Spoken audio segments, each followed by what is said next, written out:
Agora acaba esses folders aí. Hein? Ah, só deixar alguns para a noite, né? Sobraram poucos, né?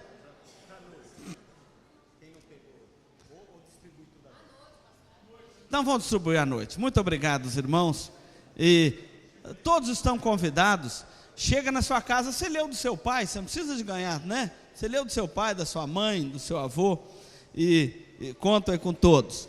No dia 9, que é sexta-feira, nós vamos ter a palestra para os casais, está no boletim. Então todos os casais, não é, irmão, só para aqueles que fazem parte do Ministério de Casais, é para todos os casais da igreja. Dia 9, não faltem aí. E estamos também organizando o Dia Nacional de Ações de Graças. Estejam preparados, os grupos familiares, toda a igreja. Vamos lá? Para o Dia Nacional de Ações de Graças. Será no dia 22 de novembro, às 19h30, um culto aqui com toda a igreja. E nós vamos trazer fruto do trabalho das nossas mãos. Não quer ver ninguém comprando nada na padaria, viu? Exceto um suco, um leite, né, que você vai ter que comprar, mas aquelas receitas deliciosas, né, aqueles quitutes deliciosos, nós vamos fazer aí o Dia Nacional de Ações de Graças. É um dia só para agradecer. Depois nós vamos programando melhor e dando mais detalhes, mas já estejam preparados para o dia do culto nacional, Dia Nacional de Ações de Graças. Nesse dia a gente traz donativos de cesta básica, alimento não perecível, e fica a cargo da junta diaconal marcar a instituição para quem nós vamos doar estes alimentos, tá bom? E, por fim, a nossa viagem missionária, nos dias 17 e 18 de novembro, o Paulo Bundini já está fazendo as inscrições para nós fazermos essa viagem lá de Concepción, com os irmãos que quiserem e puderem participar conosco deste projeto missionário lá em Concepción, que não pôde acontecer em julho e vai acontecer agora em novembro. Então fique atento que novembro é um mês de muito trabalho para a nossa igreja, tá bom? Ah, sim. Quem tiver computador em boas condições, que possa ser doado para nós levarmos, que nós vamos montar lá em Concepción uma sala de informática na escola presbiteriana, lá de Concepción. Então quem tiver computador em boas condições, porque se estiver estragado não resolve levar, em boas condições, pode passar para o Paulo Bundini, que nós vamos levar para montarmos lá essa sala. E quem puder doar novo também, pode doar, tá bom? Irmãos, vamos encerrar aqui este momento de aviso, de pastoral. A Cláudia vai chamar aqui os aniversariantes e nós vamos estar orando por eles. Eu só gostaria de pedir para que quem nos visita nessa manhã se colocasse de pé. Quem nos visita? De pé. Seja bem-vinda ao nosso meio. Deus te abençoe. Qual é o seu nome? Seja bem-vinda. Agora eu vou chamar os nossos aniversariantes que venham aqui à frente para que nós possamos orar por eles. Letícia Haas, Líbia, Vinícius Amaral, Lelis, Bruna Caroline e Edesildo Júnior. Algum dos nossos aniversariantes está aí? Não? Mas a gente vai orar por eles mesmo assim, daqui a pouco no final. Eu gostaria de, primeira coisa, irmãos, pedir que vocês tenham um pouquinho de paciência. A gente percebe no meio da igreja uma impaciência muito grande em questão de horário. Às vezes o nosso tempo aqui é muito pequeno e às vezes a gente se incomoda com a questão dos horários. Coisas importantes são ditas que nós precisamos saber. Por isso é importante que a gente tenha um pouco de paciência, as crianças também, de prestarem atenção, porque tudo isso é importante para as nossas vidas. Hoje vai estar começando uma coisa, já começou domingo passado e hoje vai começar de novo. O que é isso? Daqui a pouco eu explico. Só um pouquinho da atenção dos irmãos. Se pela ofensa de um e por meio de um só reinou a morte, muito mais os que recebem a abundância da graça e do dom da justiça reinarão em vida por meio de um só, a saber, Jesus Cristo. Romanos 5,15. Quem é esse Deus? Nós falamos tantas coisas aqui, se você veio prestando bastante atenção desde a abertura da escola dominical. Se vocês estão ligados desde o início da escola dominical, nós temos falado muito da pessoa de Deus. Especificamente, que Deus é este, sendo trino e um só, sendo um só e também três pessoas, uma única essência divina.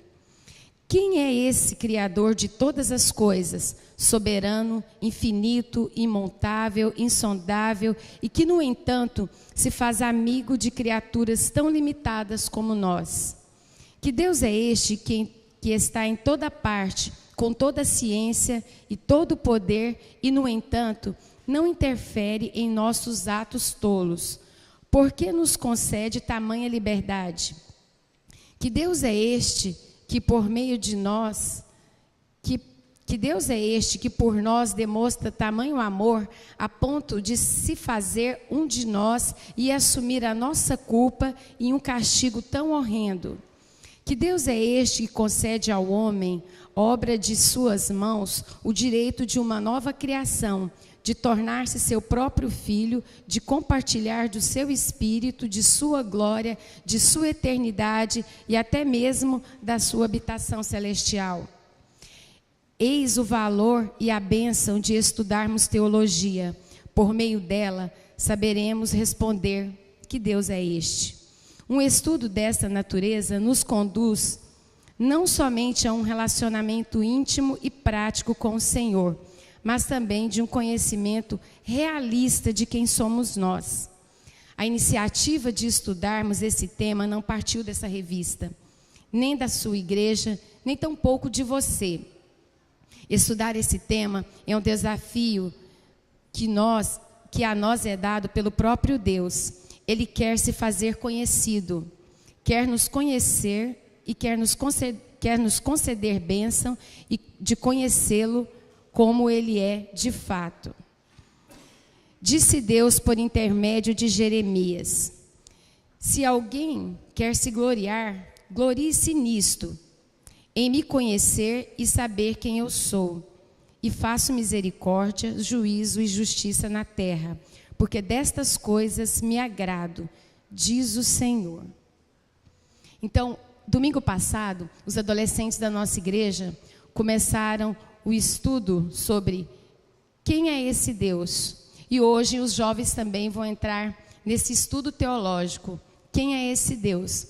Igreja, eu gostaria de desafiar jovens e adolescentes a não terem isso aqui como uma revistinha qualquer que você gruda nela domingo de manhã. Certo? Eu quero desafiar você a ler, a buscar, e as dúvidas vão aparecer. E aí aqui é o lugar de você tirar essas dúvidas. Existem várias leituras diárias para serem feitas durante a semana. O professor Átila está preparando um material paralelo a esse. Trouxe para vocês literaturas, né, para vocês estarem lendo e conhecendo esse assunto melhor. Nós precisamos conhecer quem é esse Deus que faz tantas coisas maravilhosas. E a nós, os adultos da igreja, os pais, a liderança da igreja, eu quero convocá-los a orar pelos nossos jovens e adolescentes. Eles são constantemente questionados sobre o Deus que eles servem. E eles precisam conhecer quem é esse Deus. E eles terão dificuldades e barreiras para entender toda a profundidade disso. E nós precisamos estar orando por eles. Então fica aqui o meu pedido de vocês, jovens, de se interessarem cada vez mais em conhecer o Deus que vocês dizem que adoram. E a nós, a igreja, de orarmos pela nossa juventude nesse desafio tão importante de conhecer o Deus verdadeiro que nós servimos. Vamos nos colocar de pé. Nós vamos orar pela nossa visitante e pelos aniversariantes dessa semana. Eles não estão aqui, mas nós vamos orar por ele. E assim nós vamos encerrar essa primeira parte. Oremos. Deus querido, nós te agradecemos e te louvamos, ó Deus, por o Senhor ser o que é.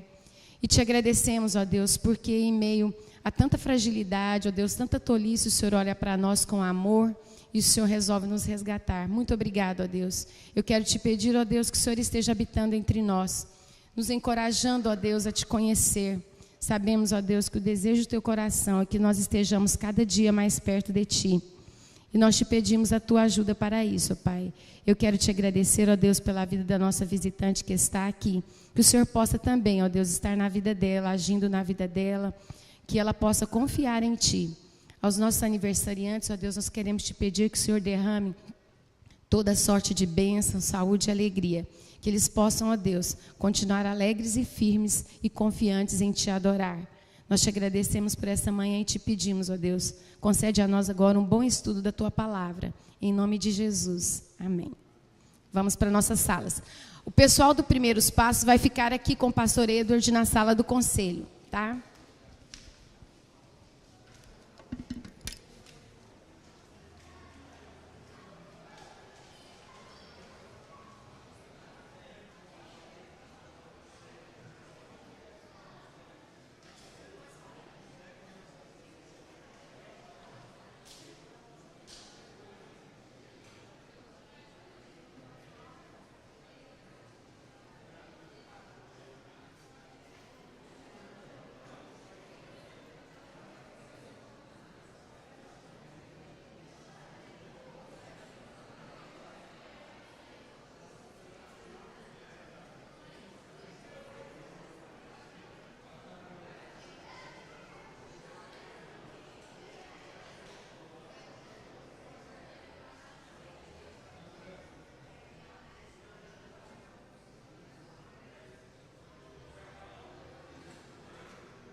Meus alunos vão chegar para perto de mim aqui, para a gente ficar bonitinho aqui, pertinho um do outro, né?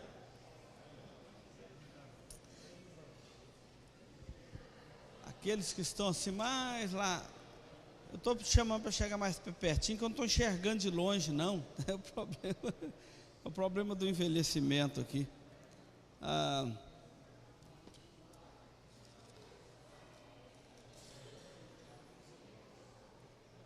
Cadê o Milson? O Milson está aqui, né, Milson? Eu quero fazer 2 agradecimentos aqui ao Milson. Um que no domingo anterior ao passado, o Milson lecionou para nós a lição de número 1. Foi, Milson? Então ele iniciou esse estudo aqui para nós. Então eu quero agradecer o Milson por ter começado aí, dado a primeira lição. É o primeiro agradecimento. O segundo é por ele não ter caprichado muito. Ele falou assim: pastor, eu nem caprichei muito para evitar que depois os alunos nem quisessem o senhor de volta lá na classe. Então, eu agradeço aí o Milson, né? Essa sensibilidade, né? Então, Milson, valeu aí, rapaz. Hoje é o assunto de número 2, né? Nós vamos estudar aí fazer o nosso segundo estudo, e essa lição trata dos caminhos missionários da igreja, é Atos dos Apóstolos. Então são 2 revistas que nós vamos estudar sobre isso. Essa primeira, volume 1, vamos estudar até lá para o capítulo 16 de Atos, e depois a de número 2, que estuda a segunda metade do livro de Atos dos Apóstolos e os caminhos missionários da igreja. E na verdade a igreja, ela está aqui neste mundo, e uma das suas funções é exatamente o aspecto da comunicação do Evangelho, pelo testemunho pessoal, de vida, pela proclamação da palavra de Deus, não é? E eu estava num congresso onde o preletor disse o seguinte, que o objetivo principal do homem não é fazer, nós como crentes, não é fazer a missão. Deus nos criou, não foi para fazer a missão, foi para glorificar a Ele. Então o primeiro objetivo do homem é glorificar a Deus.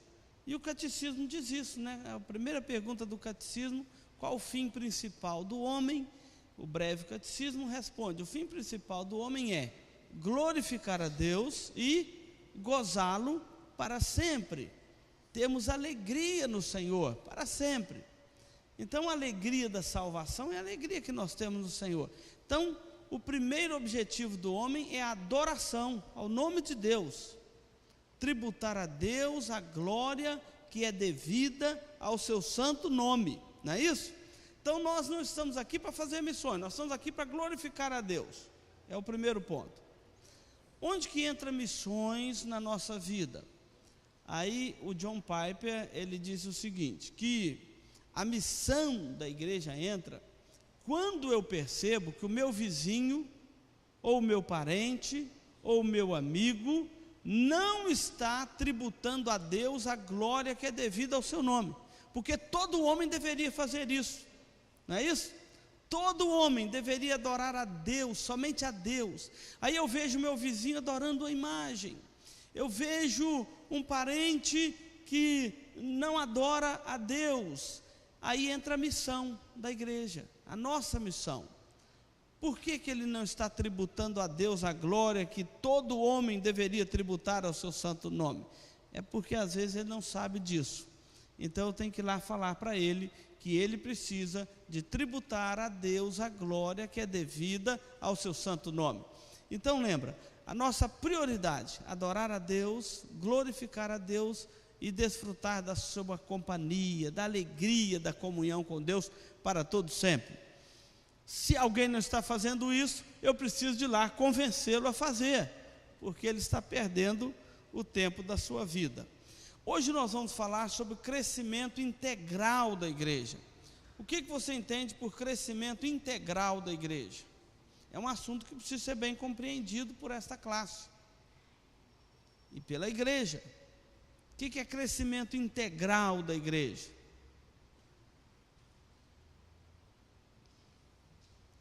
Imagina um corpo,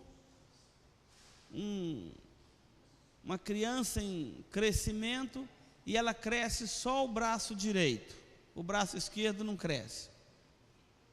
Não fica nada simpático, né?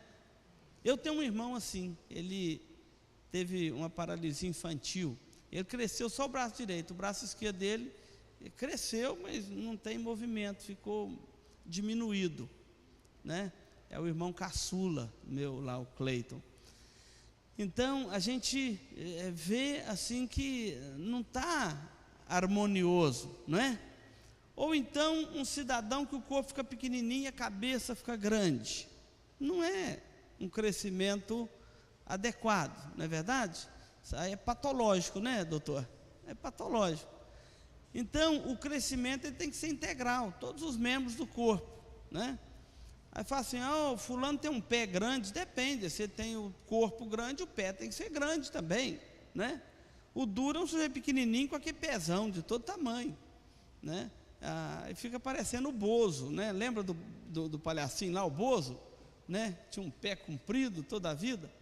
Então, o crescimento tem que ser integral, harmonioso.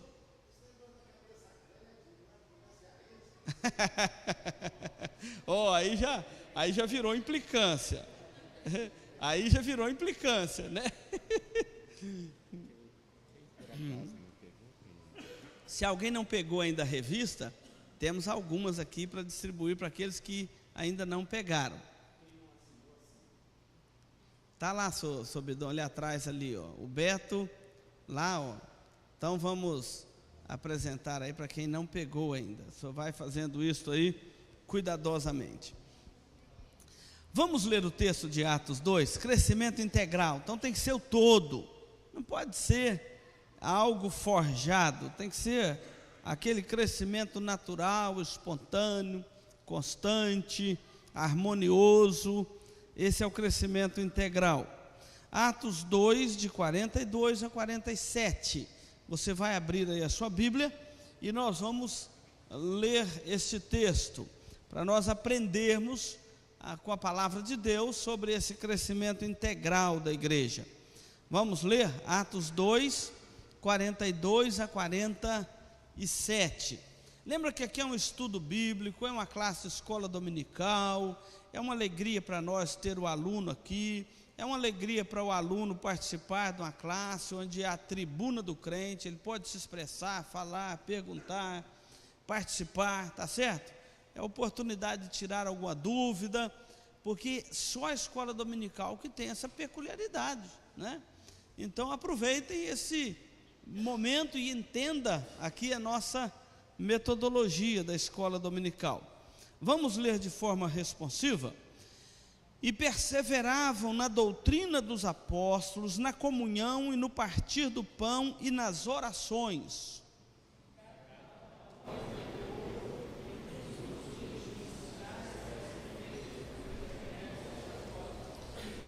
Eu vou esperar vocês acharem aí que ficou uma leiturazinha muito fraquinha.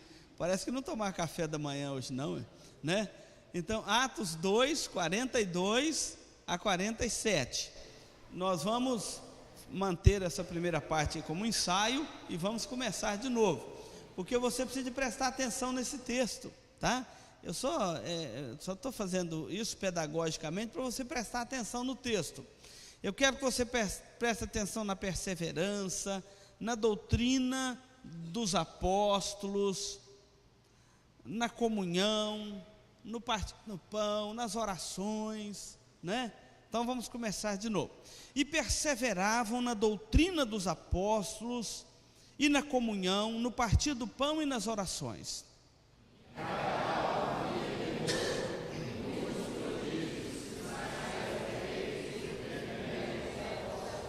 Todos os que creram estavam juntos e tinham tudo em comum.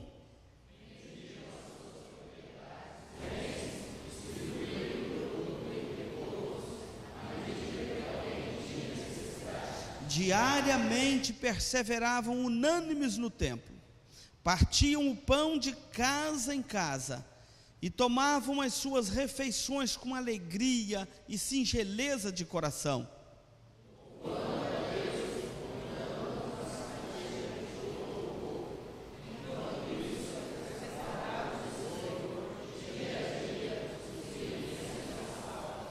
Esse texto é maravilhoso, não é? Para nós como igreja. É um testemunho de como viveram os nossos irmãos lá na igreja primitiva, lá em Jerusalém. Aquela igreja que nasceu em Jerusalém, e ela nasceu muito rápida, porque encerrado o ministério de Jesus, tinha 120 pessoas na igreja, e depois da descida do Espírito Santo no Pentecoste, Pedro aproveita a oportunidade, prega aquele sermão, a igreja passou de uma vez de 120 para quase 3.000 pessoas. Olha como que nasceu de uma vez essa igreja. Daqui a pouco, Atos 4:4 registra que já eram quase 5.000 pessoas. Então foi uma igreja de um crescimento muito rápido. Então, Atos 2, 42 a 47 já eram quase 3.000 pessoas, a igreja ali em Jerusalém. Então nós vamos ver aqui o crescimento integral da igreja, como que essa igreja cresceu. E irmãos, a gente como pastor, a gente tem assim um sonho com a igreja, e a igreja é a igreja militante. A igreja militante é uma igreja que tem problemas, tem dificuldades, tem lutas, não é? Mas a gente não perde a esperança na igreja, porque a igreja é a igreja de Cristo. Ele morreu e deu a sua vida para edificar uma igreja, para ter uma igreja. Então nós somos a igreja de Cristo. Ele morreu pela igreja, ele a si mesmo se entregou por ela. E eu acho que é um desafio muito grande para cada um de nós também seguir esse modelo, esse exemplo de Cristo. Se Cristo, né, André, se entregou pela igreja, agora cabe a nós também nos entregarmos por ela, né? Ou por Cristo como igreja. Então, eu, por exemplo, sonho muito aqui com a igreja a cada dia mais sadia na fé, na comunhão, no amor, na doutrina, no aprendizado da palavra de Deus, uma igreja que não fica cedendo a ventos de doutrinas, intempéries da nossa época, mas uma igreja que prevalece firmada na palavra de Deus, uma igreja sadia. Esse ano até fiz um curso da Fiel, é um curso online, sobre uma igreja sadia. Alguns oficiais fizeram até o primeiro módulo comigo. Uma igreja sadia. O autor lá desse curso fala assim, que uma igreja sadia não é método de crescimento de igreja, nós vamos ver isso daqui a pouquinho, mas é uma orientação de como a gente instruir uma igreja, para ela ser uma igreja sadia, porque o corpo da gente quando está sadio, não tem problema, tem? Você levanta cedo, trabalha, quando o corpo está sadio, é uma beleza, você enfrenta qualquer dificuldade, problema, luta, mas quando o corpo está doente, uma formiga parece que vira um elefante para a gente. Quando o corpo está sadio, um elefante se encara como se fosse uma formiga, não é? E quando está doente, uma formiga vira um elefante. E o autor lá fala que uma igreja sadia, ela tem algumas características interessantes, simples de você perceber. Uma igreja sadia, você vê os idosos da igreja cantando os cânticos, junto com a mocidade, com a UPA, com as crianças, sem nenhuma dificuldade, cantando de coração, com alegria. Assim como você vê os jovens e adolescentes cantando os nossos hinos do inário, não é? Um dia alguém falou assim, pastor, a igreja fica cantando esses hinos do inário, parece que está voltando na época do EPA, né? Eu falei, EPA, isso aí não. Então, que isso, irmãos? Que mentalidade retrógrada é essa? Os hinos são para louvor a Deus, não é para agradar o homem, não é verdade? Então a igreja sadia tem esse equilíbrio emocional, espiritual. Pensa se, como pastor, a gente não tem o direito de sonhar com a igreja assim, envolvida, dinâmica, alegre, sadia, vivendo o evangelho, não só na hora do culto aqui no domingo, mas na segunda, na terça, na quarta. Isso é uma igreja sadia, crentes honestos, corretos, de uma só palavra, para essa cidade toda falar assim, não, para os crentes daquela igreja lá, você pode vender, que eles voltam para pagar. Diz que esse dia uma dona de uma loja aqui, um crente foi comprar lá, não é da nossa igreja não, mas é um crente, foi comprar lá, ela falou assim, e aí, você quer pagar como? Falou, não, faz um carnezinho da loja aí para mim. Eu sou crente, pode confiar em mim. A mulher também era crente, dona da loja. Aí ela falou assim, a senhora é dizimista? Ela falou, não. Eu falei, então não vendo não, se você não é honesta com Deus, você vai ver como é a loja. Então a igreja sadia é assim, tem essas características. Pensa se a gente não tem o direito de sonhar com a igreja dessa, não é? E lutar, trabalhar para a igreja ser assim? Claro que temos, não é? O dever de fazer isso e de contribuir com os irmãos. Hoje nós vamos ver umas coisas muito importantes aqui no nosso estudo, porque olha como que essa introdução da sua lição começa. Diz assim, oi colega, e a sua igreja, como vai? Está crescendo? Hoje se fala muito de crescimento da igreja, e pergunta assim, a sua igreja vai bem? Ela está crescendo? É a primeira preocupação, essa igreja está crescendo.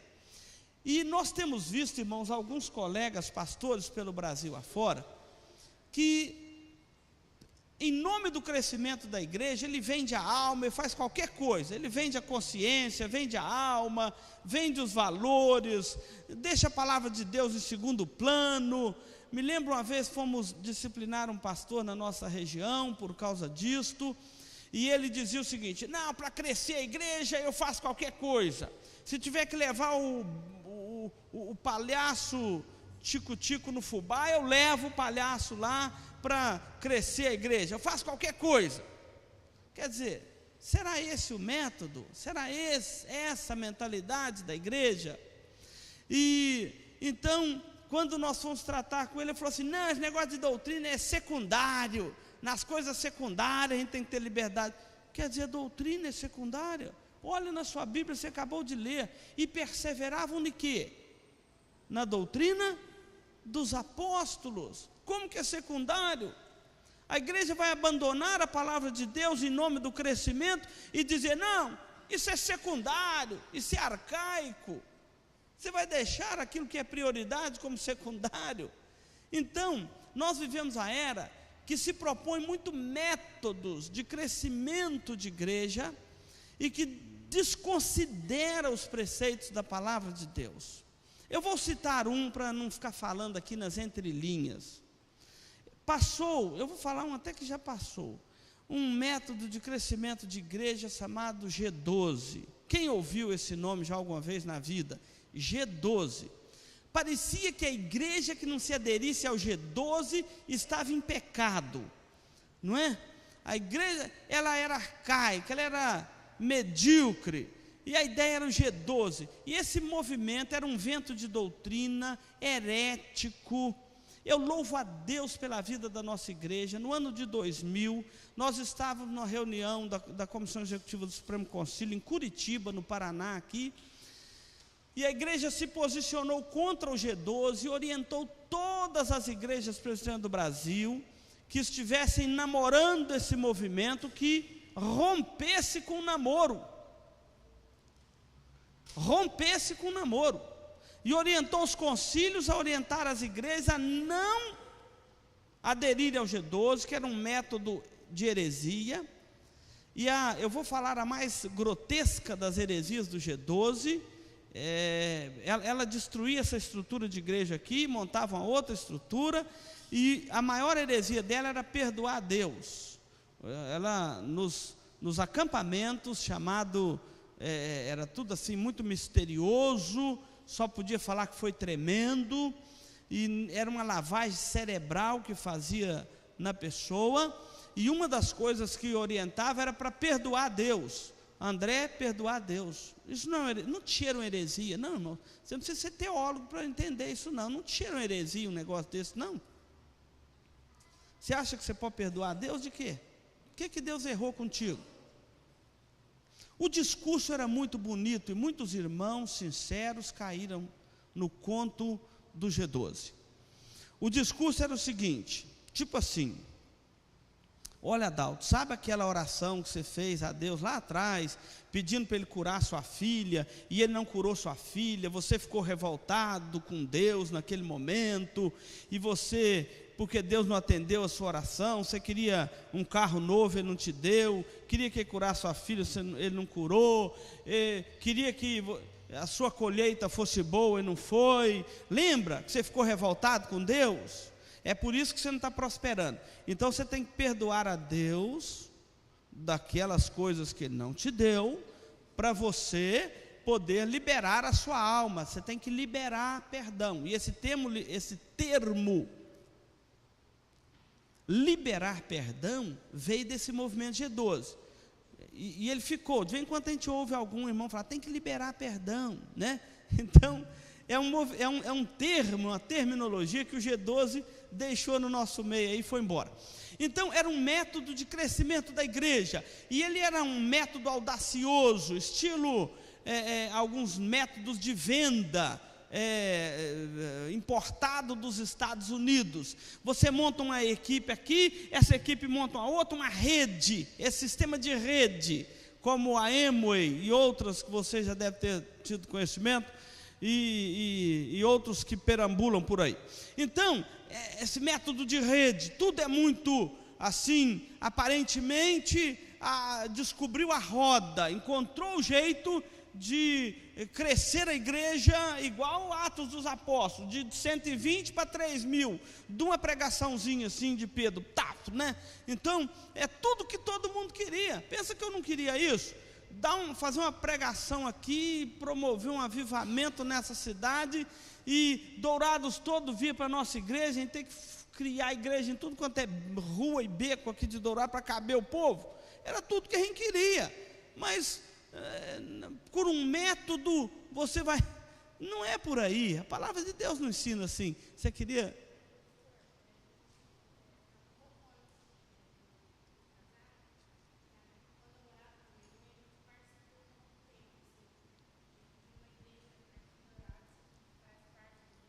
que aderiu ao G12.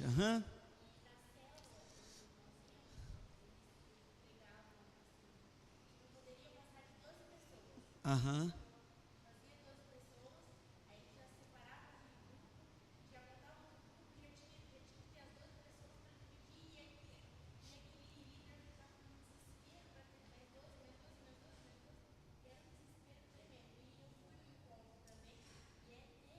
Terrível. E não respeitam o emocional das pessoas, brinca com, enfim. Mas método, o que nós queremos trazer aqui à consciência, irmãos, não é ficar destacando esses métodos. Cada um poderia até contar uma história e assim, a Ieda está falando do método G12, mas nós poderíamos falar de outros e vários outros. Então assim, o que nós queremos que os irmãos entendam é que nós vivemos assim uma era onde todo mundo está buscando metodologias, estratégias. Muitas igrejas têm virado empresa. Ela entende assim: isso aqui é uma instituição, é uma empresa, e temos que nos portar como empresa. E o movimento neopentecostal trouxe essa ideia de empresa. Uma vez até uma revista brasileira trouxe uma matéria dizendo: pequenas igrejas, grandes negócios, né? Não tem pequenas empresas, grandes negócios? Então ele trouxe uma matéria com esse tema: pequenas igrejas, grandes negócios, né? Então assim, de vender produto, essa simonia que a gente vê nos nossos dias. Simonia é vender objetos com poderes sagrados: óleo ungido, azeite ungido, água do Rio Jordão, benzida pelo apóstolo, não sei das quantas. Então, até no boletim, por causa da reforma, nós publicamos alguma coisa na pastoral. Nós estamos chamando aí o cativeiro pagão da igreja, essa tendência do paganismo que não larga a gente. O cristianismo rompeu com isso, mas ela está aí, enclausurando a igreja, que é uma tentação constantemente. Então, transforma métodos, metodologias para o crescimento da igreja, enfim. E parece que a igreja que não adera a isto se torna uma igreja retrógrada, uma igreja que não quer modernizar, que está faltando o tempo. E eu quero dizer para os irmãos que, como pastor, eu me sinto muita vontade a não aderir a essas coisas. A palavra de Deus é a nossa regra única de fé e de prática. Podemos ter estratégias de trabalho, devemos ter estratégias de trabalho. Quais são elas? Sociedades internas, grupos familiares, ministérios de trabalho da igreja. Sim, são estratégias de trabalho, a forma de melhor alcançarmos a evangelização, mas nós não podemos nos render a metodologias que vêm ferir os princípios da palavra de Deus e vêm nos colocar na contramão da vontade de Deus. Nisso eu me sinto muita vontade como pastor, não me sinto pressionado por esses movimentos. E como nós estamos estudando aí a segunda carta de Paulo a Timóteo no culto à noite, e Paulo falando para Timóteo: os outros abandonaram e seguiram essas coisas, mas você não, Timóteo, permanece firme naquilo que aprendeste, que foste inteirado e etc. Então eu me sinto muita vontade para permanecer firme em meio a todas as pressões, porque se você fosse pastor, você ia ver o tanto de pressão que a gente passa na nossa época, de dentro e de fora, para seguir essas metodologias que desconhecem os princípios da palavra de Deus. Portanto, a nossa lição hoje nos coloca diante de uma perspectiva bíblica de crescimento da igreja. E é isso que eu quero chamar a sua atenção. Nós temos uma perspectiva bíblica, um contraponto, uma contracultura, uma resposta a estas coisas. Existe um modo legítimo de crescimento da igreja. E nós não podemos ficar doentes: eu vou fazer isso aqui para o crescimento, eu vou fazer isso. Nós temos que trabalhar, porque o crescimento vem de Deus. Paulo diz: eu plantei, Apolo regou, mas o crescimento veio de Deus. Então o nosso objetivo tem que ser o trabalho. De Deus vem o crescimento. Então é nesse aspecto que eu quero trabalhar com os irmãos. Então nós vemos aqui, o nosso estudo vai nos colocar diante de 6 princípios ou perspectivas de crescimento da igreja. Como que uma igreja cresce de forma integral? integral, em todos os aspectos. Como o nosso corpo tem que crescer integral. Não adianta crescer o corpo e a mente ficar lá de criança, não é verdade? Tem que crescer integral, o amadurecimento, não é assim que a gente cresce? Por etapa? Assim também tem que ser o nosso crescimento como igreja. Então o primeiro aspecto é o aspecto litúrgico. Primeiro ponto aí da sua lição, não está aí? Princípio litúrgico, oi? Sim, pode destacar. É integrada e integral. E numa mesma direção, no mesmo propósito, numa mesma fé, numa mesma perspectiva, não é verdade? Obrigado, é isso mesmo.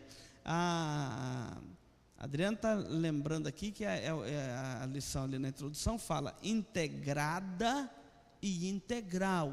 Integrada é que nós não vamos criar cada ministério querer ser uma igreja particular dentro da igreja. Integrada é que nós pertencemos a um único corpo. Nós temos, por exemplo, 11 grupos familiares. Se cada um for querer se transformar numa igreja individual dentro da igreja, nós vamos dividir o corpo de Cristo. Então, por isso que tem que ser integrada e integral. Nós estamos juntos no mesmo propósito. E eu não quero crescer sozinho, eu quero que os meus irmãos cresçam comigo, assim como eu espero deles não querer crescer sozinho e querer me levar com eles, não é verdade? Então isso é importante. Obrigado. Então o primeiro crescimento aqui é litúrgico. Isso aqui é importante para a gente entender assim, será que nós estamos crescendo de forma litúrgica? Esse crescimento vai pegar vários aspectos. Então o primeiro aqui é o litúrgico. Fala assim, a dimensão da vida cultica ou litúrgica, na qual todos juntos estejamos em constante celebração e louvor a Deus. Então vamos entender este aspecto aqui. Ele forma um processo de crescimento litúrgico, todos juntos. O verso aí de número 4, que está aqui citado, aliás, 42 e o 46, olha nesse quadrinho pequenininho que está na sua lição. Eles se dedicavam ao ensino dos apóstolos, à comunhão, partir do pão, orações. Todos continuavam reunidos no pátio da igreja. Estavam sempre reunidos juntos. Eu quero dizer para vocês o seguinte, irmãos, para crescermos de forma litúrgica aí tem a ver com o culto, com a adoração, com a comunhão. Deixa eu fazer uma pergunta para você. O texto aí fala que perseveravam na doutrina dos apóstolos e na comunhão. Vocês acham que tem como a gente ter comunhão fora da doutrina? O que vocês acham?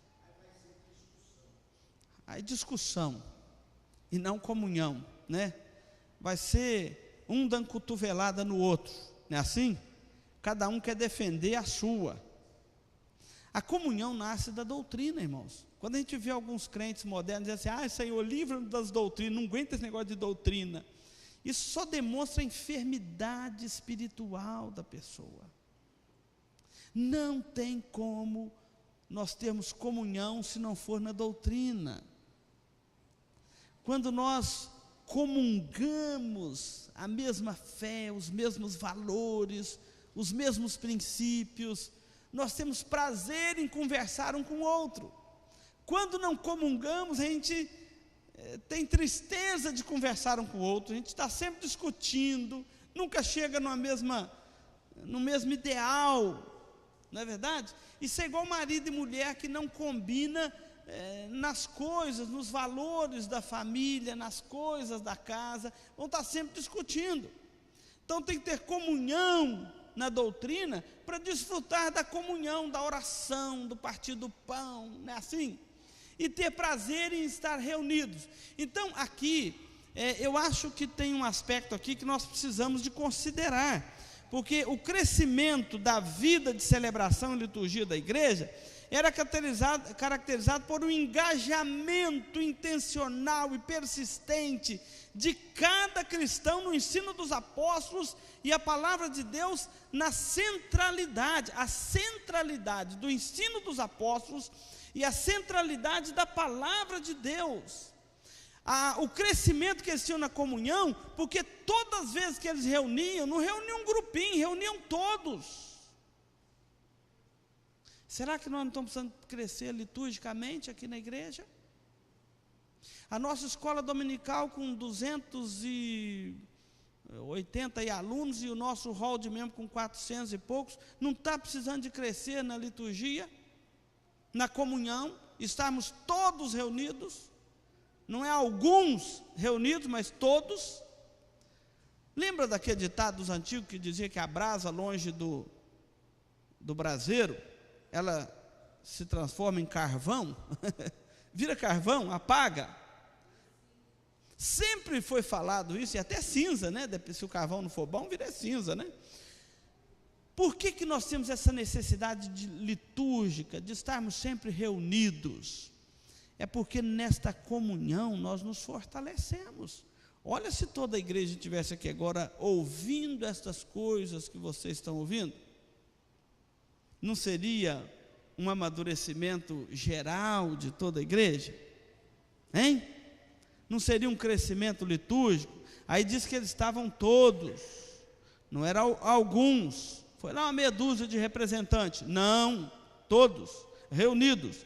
Então litúrgica quer dizer, envolve essa participação, a centralidade à palavra de Deus, a doutrina dos apóstolos. Então há uma responsabilidade mútua nessa comunhão. Às vezes a gente pergunta assim: e aí, meu filho, você foi lá, o trabalho foi bom? Foi bom, pai, tinha muita gente. Nós medimos às vezes se tinha muita gente, é por causa dessa razão litúrgica, não é?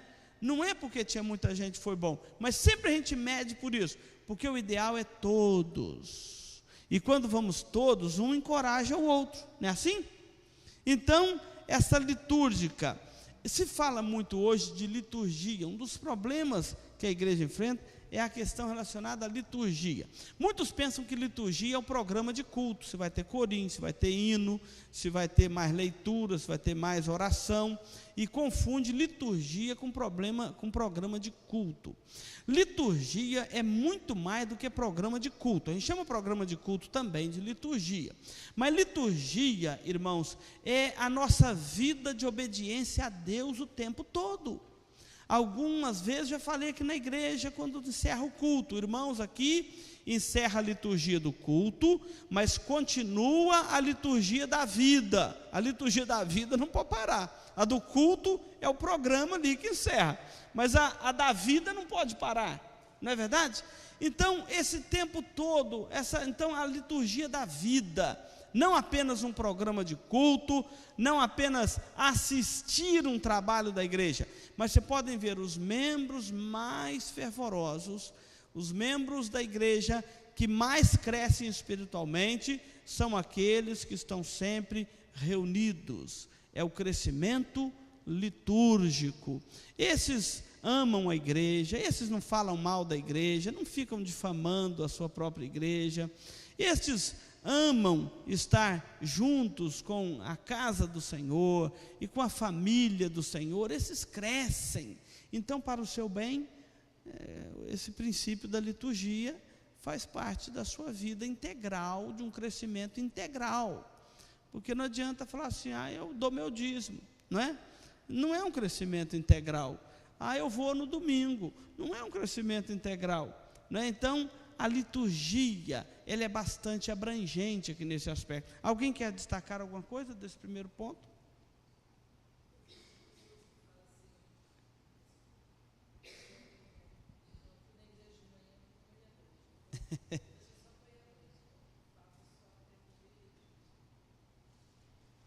Aí não resolve, né, Cida? Então,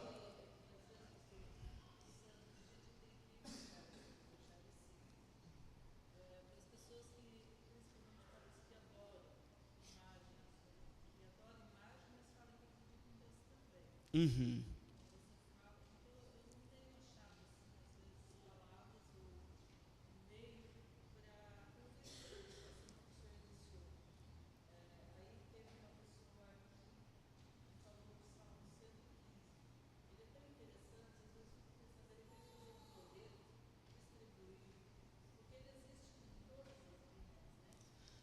Sim. Ah,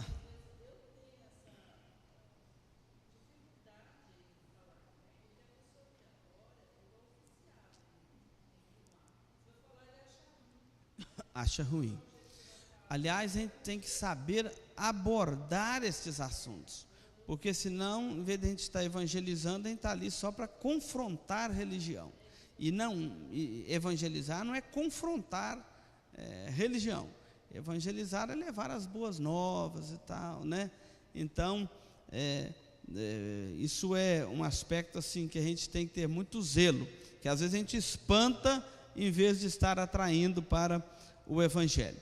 O segundo aspecto desse crescimento é o crescimento pessoal. Então, o litúrgico é todos juntos, né? Adorando a Deus, servindo ao Senhor, mantendo firmes na doutrina dos apóstolos, tal. O crescimento pessoal caracteriza aí por uma expressão. Qual que é? O que toda alma tinha? O temor de Deus. Então nós temos o crescimento geral, que é o da liturgia, todos juntos em adoração, mas agora tem o crescimento pessoal. Uma igreja com crescimento integral, ela observa a questão do crescimento pessoal de cada crente. Diz aí o texto que em cada alma havia temor. O que é temor de Deus, vocês sabem? Hein?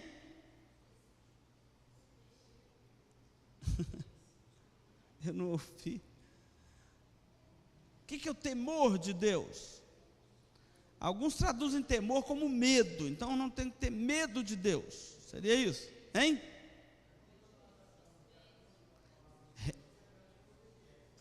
Obediência, respeito. Então o temor de Deus passa por esse tipo. Temor às vezes é medo mesmo. É porque tem gente que acha que, e isso é até bom eu falar, quando você vê um artista na televisão e achando que é íntimo de Deus, o cara lá de cima, né? Umas gírias assim para descrever a Deus. Quem olha assim fala assim, poxa, é um amigo íntimo, né? Você tem liberdade de falar assim, com um amigo íntimo. E Deus não dá esse tipo de intimidade, de liberdade para nós. Então o temor, no sentido de medo, é exatamente evitar essas gírias, esse estilo de, como assim, eu sou amiguinho do cara, né? Então as palavras chulas. Então nesse sentido, o temor tem esse sentido de medo, no sentido de você não achar que pode se referindo a Deus de qualquer forma. Mas a palavra temor aqui é exatamente essa de respeito, reverência, obediência, tratar as coisas de Deus com mais critério. Às vezes a gente vê pessoas tratando as coisas de Deus assim, de qualquer jeito. Pega uma Bíblia, joga para lá, né? Esse dia eu fui falar com um jovem aqui que estava insistindo, queria assistir os cultos de boné. Falei, que é isso, pastor? O que tem? Eu falei, não, mas até as pessoas, um visitante que entra aqui na igreja e vê isso, acha que a gente perdeu o respeito, o temor, a reverência que nós devemos ter com a casa de Deus. Eu acho que não devia nem sobrar para um pastor explicar isso. Os pais deveriam assumir essa responsabilidade, que depois o pastor vai explicar, o pai queima ainda lá com o pastor, meu filho hoje está fora da igreja por causa do pastor. Não tem isso, né? Então acho que isso aí teria que ser função dos próprios pais. Mas o temor é essa reverência, esse respeito, e é um crescimento pessoal. Então o crescimento integral da igreja implica no crescimento de cada irmão individualmente. Crescer como? Crescer no temor do Senhor, crescer em conhecimento de Deus, em comunhão com Deus. Nós não temos que ficar, vamos dizer, com medo de Deus, mas buscar uma comunhão mais íntima com Deus gera temor na nossa alma. Se eu vejo alguém contando uma piadinha deselegante, está cheio delas aí na sociedade, que envolve o nome de Deus, eu faço questão de não rir de uma piada dessa para o cara entender, para quem contou ficar no mínimo sem graça, para ele entender que eu não brinco com essas coisas, as coisas de Deus, né? Você tem que ter um pouco mais de reverência. Aqui diz assim, o nosso crescimento em termos de comunhão e relacionamento pessoal com Deus é uma dimensão fundamental do crescimento de toda a igreja. Então, se cada crente, na leitura da palavra, na oração, na participação, for zeloso, o temor de Deus vai crescer no seu coração, e no conjunto toda a igreja, haverá um crescimento integral da igreja. Então eu peço como pastor, zele pelo temor de Deus no seu coração, porque isso é parte fundamental de um crescimento integral da igreja. Pois não, Cristiano? Sobre a questão da palavra temor, ela abrange alguns aspectos. O primeiro aspecto é da autoridade, né? Quer dizer, tem que ter o temor a Deus, a gente entende o aspecto da autoridade que Deus tem, a posição que Deus tem e a posição que nós temos como seres humanos. Eu acho que uma comparação bem simples é quando você vai perante um juiz. Você tem o temor do juiz. Você reconhece a autoridade dele e a posição que você está na presença dele. Então, vai dizer, você gera respeito, né? E, de certa forma, o medo, né? Porque ele pode agir em cima disso. Então, eu acho que é uma comparação que dá para chegar um pouco desse âmbito do temor. É esse respeito, essa reverência com a pessoa de Deus, e isso faz parte do nosso crescimento, reconhecer a autoridade de Deus, porque o homem não está tendo temor de Deus, irmãos. Quando eu vejo uns crentes orando, exigindo, determinando, mandando em Deus, é claro que está faltando temor de Deus naquele coração. Claro que está faltando. Não, você tem que exigir de Deus. Um dia eu vi um pregador ensinando a comunidade dele fazer isso. Tipo assim, você vai lá e dá o dízimo, agora você vai para casa orar e exigir de Deus que te abençoa, porque ele falou que se você desse o dízimo, ele te abençoar. Exigir a bênção. Isso não é falta de temor, não? O que vocês acham? O que vocês acham? É ou não é? O homem querendo determinar a Deus o que ele vai fazer, isso não é falta de temor de Deus? Reconhecer o homem no lugar do homem e Deus no lugar de Deus. Então, o temor implica nisso. Outro aspecto, o crescimento comunitário. Aqui diz assim, olha, é crer em Cristo, manter-se unido a outros que também creem e ter tudo em comum com eles, bem como abrir nossas casas, tomar refeições juntas, com alegria e singeleza de coração, faz parte do crescimento comunitário da igreja. Aí eu até quero elogiar aqui a igreja. Os irmãos aqui são muito acolhedores, né? Os seus lares, os grupos familiares reúnem de casa em casa. Cada um quer acolher da melhor forma possível aquele grupo familiar e dar a ele acolhimento, gostam de tomar refeições juntas. Mas tem um aspecto que a gente tem que observar nisso tudo. Às vezes a gente chama para almoçar lá em casa, mas só aquelas pessoas que a gente tem assim uma afinidade melhor com eles. Tem famílias da igreja que às vezes nunca são convidados. A gente às vezes não para pensar nisso, né? O mês de novembro aí, nós vamos ter o Dia Nacional de Ações de Graça. Eu gosto tanto desse dia, vocês nem imaginam. É um dia só para agradecer, né? A gente não vai pedir nada, só agradecer as bênçãos do ano. E tem até um irmão da igreja que falou, pastor, esse ano eu quero fazer um culto lá em casa só de gratidão. Quero convidar alguns irmãos para ir lá, que não dá para convidar a igreja toda, mas quero fazer um momento só de gratidão. Como esse ano eu devo a Deus gratidão, né? E tem que ser grato ao Senhor. E assim, uma das coisas que revela a saúde espiritual da igreja são crentes com o coração cheio de gratidão. A murmuração não está aqui. O crente com o coração cheio de gratidão, né? Então, seria uma oportunidade no mês de novembro, fica aí o desafio, para você pensar assim, tem alguns irmãos lá da igreja que eu não tenho intimidade com ele, só vejo lá na igreja, no vapt-vupt, né? E não tenho intimidade. Esse dia até estava perguntando se ele é membro lá da igreja.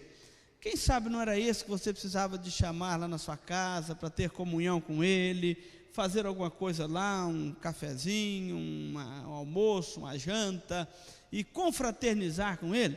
Por exemplo, está chegando aqui no nosso meio o Cido Aparecido e a Eliene, esse casal aqui lá de Corumbá, está no boletim aí, nas resoluções do conselho, nós estamos pedindo a transferência dele.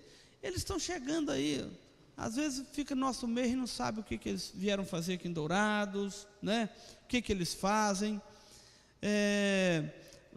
como que esses irmãos chegaram aqui, enfim, aproximar deles, e eu tenho certeza que eles vão se sentir muito gratos, serem bem acolhidos aqui pela igreja. Então, a vida comunitária, eu sei que a nossa igreja, ela tem se destacado nesse acolhimento com as pessoas, mas nós podemos aperfeiçoar isto, e fica aí o desafio, senão a gente fica só com a comunhão litúrgica, né, aqui na igreja, e ela precisa de ir para o meio comunitário. Aqui diz que o povo de Deus desenvolve e cresce esses vínculos espirituais e fraternos com esta comunhão comunitária, não é isso? Então, assim, é muito gracioso a gente ver isso. Vou dividir minha água com a moça aqui. Então, o crescimento comunitário. Então, já vimos o crescimento litúrgico, o crescimento pessoal e o crescimento comunitário. Então, não é aquele negócio de tratar o irmão bem só dentro da igreja, é todo dia, toda hora, o tempo todo, tá bom? O quarto aqui é o crescimento diaconal. Você sabia que, do ponto de vista bíblico, todo crente é um diácono? Tem o ofício do diaconato, é uma coisa, né? O ofício do presbítero, é o ofício. Mas do ponto de vista bíblico, todo crente é um diácono. Quem que é o diácono? O ofício de servir. Jesus nos mandou servir uns aos outros. Estendemos a mão, a prontidão de servir uns aos outros. Então, o crescimento integral da igreja é quando nós entendemos esse propósito de servir. Porque, irmãos, quando a igreja não entende isso, sabe o que os crentes começam a pensar? Eles começam a pensar assim: o que essa igreja pode fazer por mim? Pastor, essa igreja nunca fez nada por mim. Quantos irmãos que falam isso com a gente? Essa igreja nunca fez nada por mim.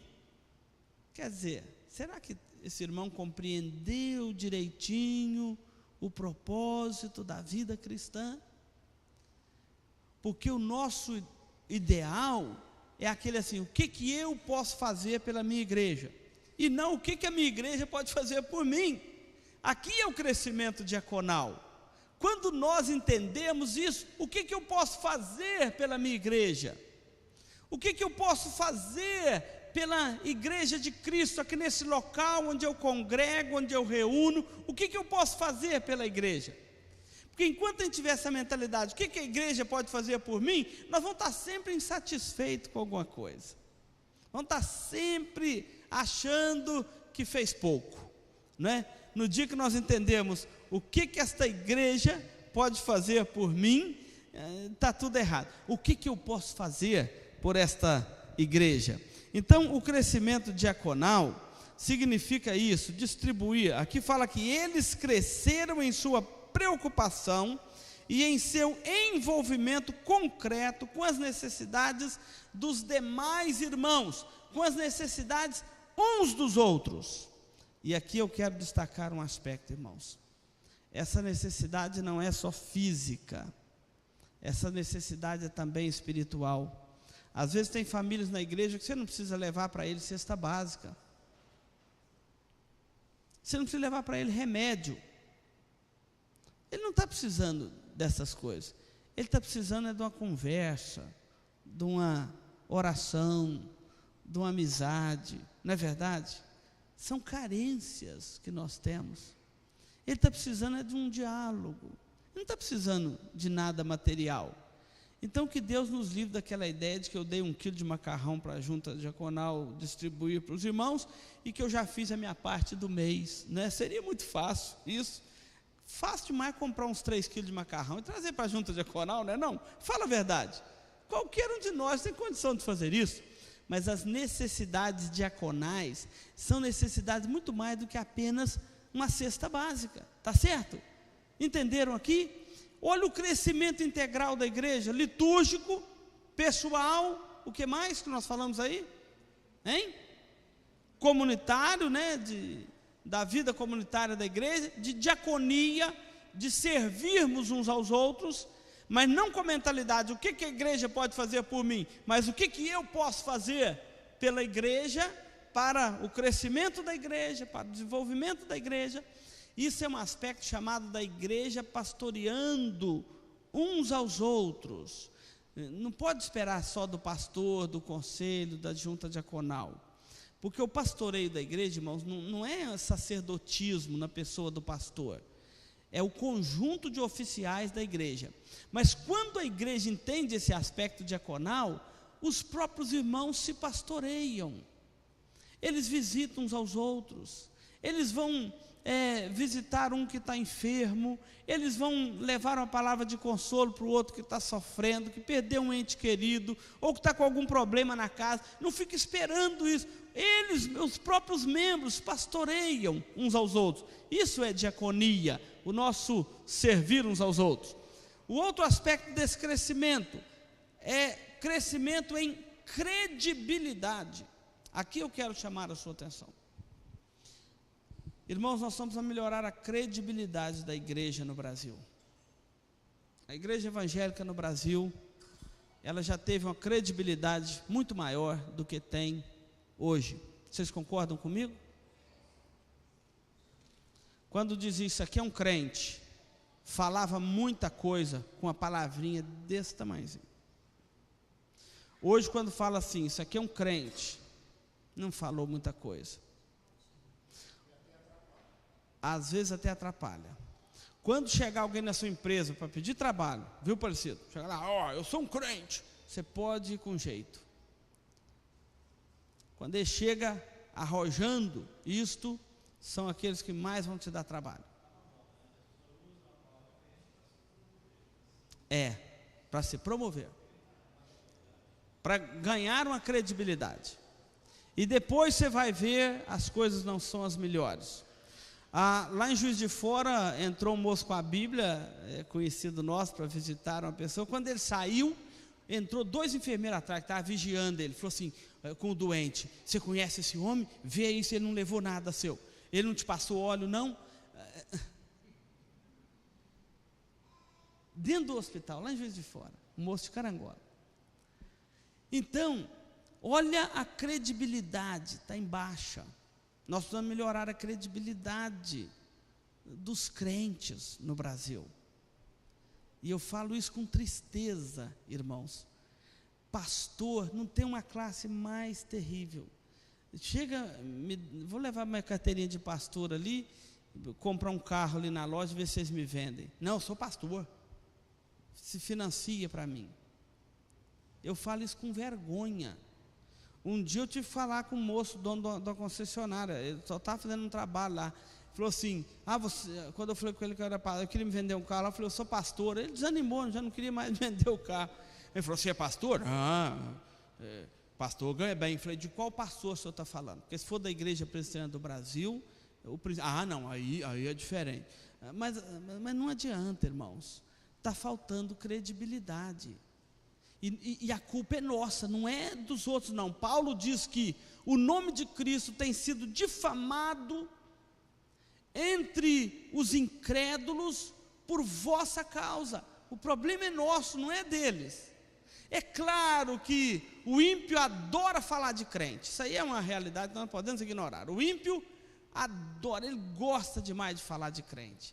Porque eu considero o crente como aquele lençol branquinho que foi pendurado no varal. Qualquer manchinha nele aparece. Se aquele lençol fosse marrom, não daria diferença. Mas ele é branquinho. Então qualquer manchinha, vê de longe, não é assim? Eu considero um crente dentro da sociedade assim. Mas quando ele se deixa manchar, aí a coisa fica pior. Então a credibilidade, aqui diz que a igreja, ela vai ganhar, ela vai crescer no seu crescimento integral.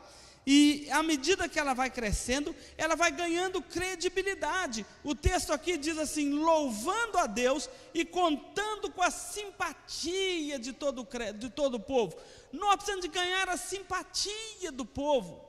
Aquela ideia assim de sermos agradáveis. Tem crente que não tem sabedoria, já chega arrojando uma posição de santidade superior, de qualificação melhor, e já cria antipatia. Então aqui diz que contando com a simpatia de todo o povo, a credibilidade da igreja, à medida, duas coisas eu acho que levam a igreja a ganhar a simpatia de uma cidade, a ganhar o respeito de uma cidade. Duas coisas.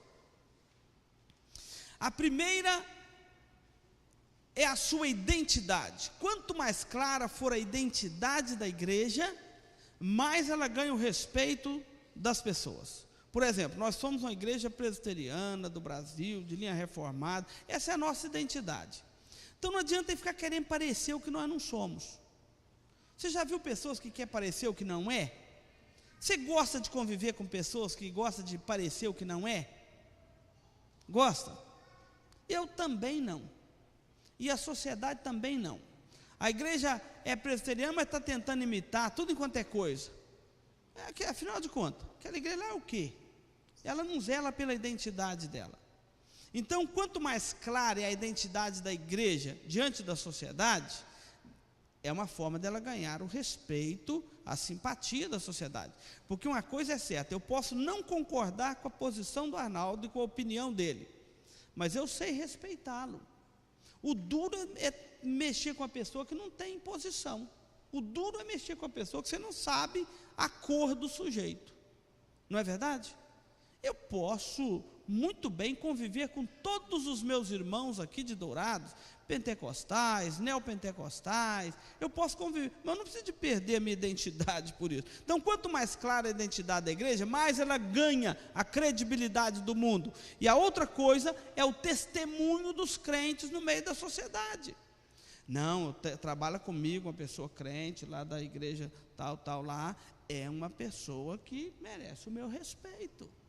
Então a credibilidade, ela vai crescer integral, ela vai crescer em credibilidade. Não, você pode falar de outra coisa. Aí, nesse ponto eu vou dizer aos irmãos, graças a Deus, a nossa igreja tem uma boa credibilidade aqui na cidade, e em todas as cidades do nosso país. Esse dia eu estava promovendo ali o dia do médico, trazendo o doutor Uriel, teve aqui, os irmãos lembram. Então, quando alguém falou assim, não põe nada no convite de igreja, não, senão os médicos não vão, eles não gostam de negócio de igreja. Aí o presidente da sociedade médica, doutor Leidiniz, estava ali conosco, falou assim, não, o da igreja pode pôr, que a igreja tem um respeito muito grande da classe. Mas o respeito, irmãos, a gente não impõe, a gente conquista.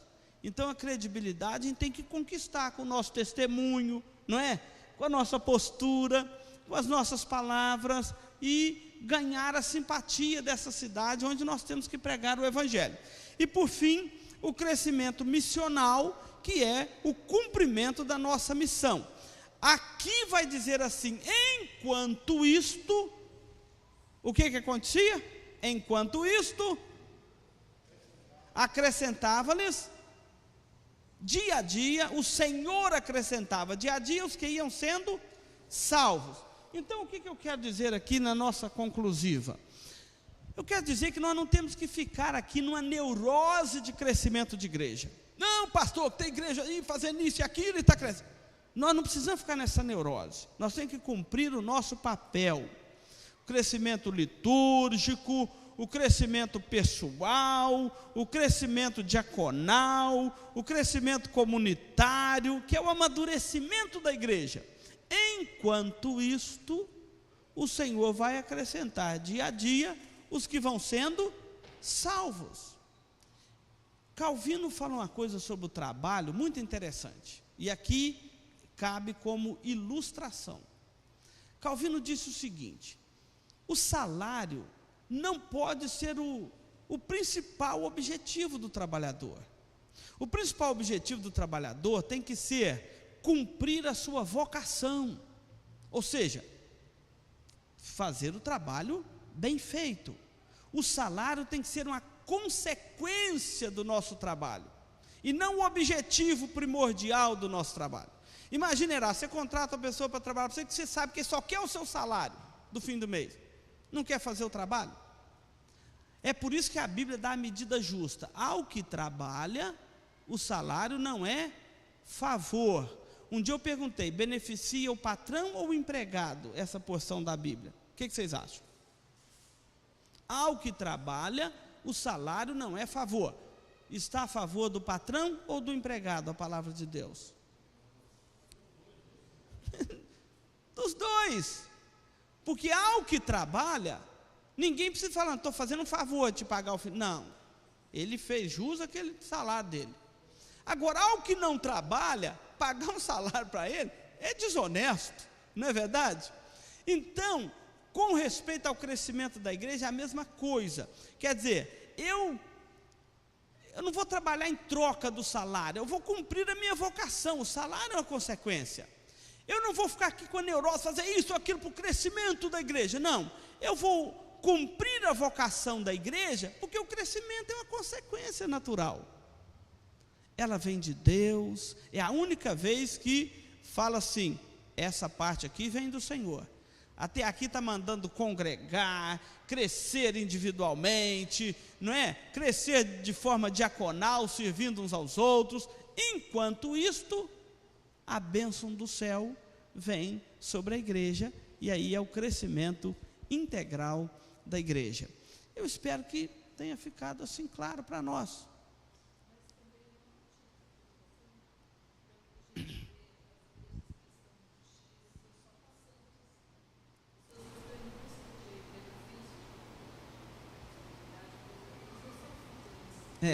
A Cida,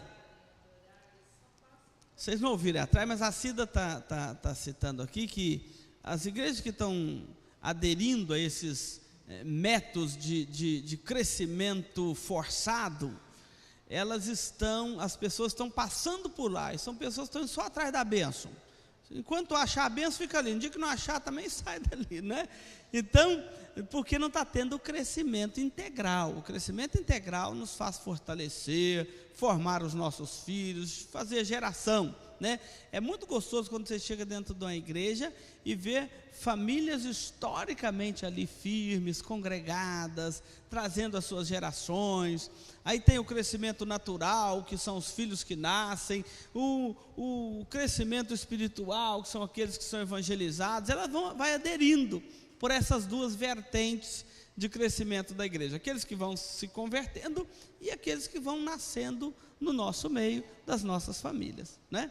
Então, o crescimento integral, esse conjunto harmonioso, e eu espero, irmãos, que todos compreendam isto, porque é assim que a palavra de Deus nos ensina. Enquanto isto, o Senhor vai acrescentando os salvos, e nós vamos agregando esses irmãos, e tratando com carinho, amor, não é? Dando suporte para que eles cresçam espiritualmente aqui no nosso meio. Tá certo?